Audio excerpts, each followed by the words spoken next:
Qui est-ce la personne la plus en manque d'attention que tu aies rencontrée? Alors, ma coloc s'appelait Clara. Elle avait ce truc chelou où elle devait toujours avoir pire que les autres. Ton pote se casse le bras. Clara sort soudain une maladie rare des os. Les parents de quelqu'un divorcent. Sa famille, soi-disant, s'écroule aussi. Mais le plus bizarre, c'est que des trucs graves commençaient à arriver autour d'elle. Comme une malchance qui suivait. Au début, c'était petit. Le lendemain de mon poste sur notre dîner d'anniversaire, la voiture de mon copain s'est fait rayer. Mais pas juste rayer. Les rayures formaient des mots sur la portière. Ensuite, l'ordi de ma meilleure pote est tombé en panne juste avant son exposé final. Quand elle l'a amené à réparer, on lui a dit que quelqu'un avait versé du soda dans les ports. Une autre fille attendait sa lettre d'admission à l'école de ses rêves. La lettre s'était perdue, mais l'école affirmait qu'elle avait été reçue et signée. Et Clara était toujours là, glace à la main, soirée blanche pour nous soutenir, même chauffeur quand on avait besoin, la copine parfaite dans les pires moments. Puis c'est monté d'un cran. Léa a eu une bourse pour étudier à Madrid. 2 jours plus tard, son passeport a été rejeté pour info frauduleuse. Ma voisine Chloé s'est fiancée, et aussitôt ses réseaux ont été piratés avec des faux posts où elle avouait tromper son mec. Clara, évidemment, toujours la première pour consoler, dire que la jalousie existait, qu'on devait rester unis. Et puis, ma sœur est venue pour mon anniversaire. Grande avocate, hyper classe, BMW, tailleur griffé. Direct, Clara avait l'air bizarre. Elle posait 1000 questions sur la voiture, l'hôtel, l'heure de son vol. Le samedi soir au resto,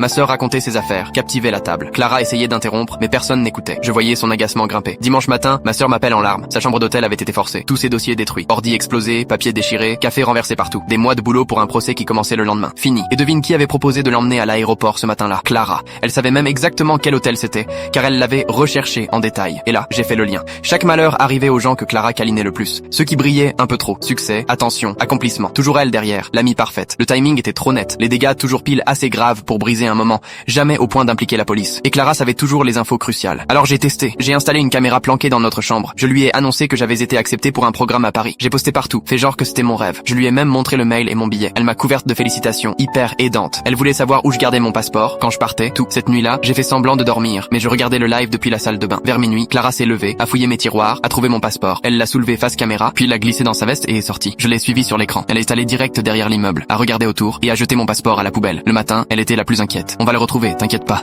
Je vais appeler ton bureau d'échange. On va fouiller ensemble. Un Oscar. Quand je lui ai montré la vidéo, elle n'a rien nié. Elle m'a juste fixé un long moment avant de dire d'une voix glaciale: ben voilà, maintenant tu sais ce que ça fait quand quelque chose de bien s'écroule.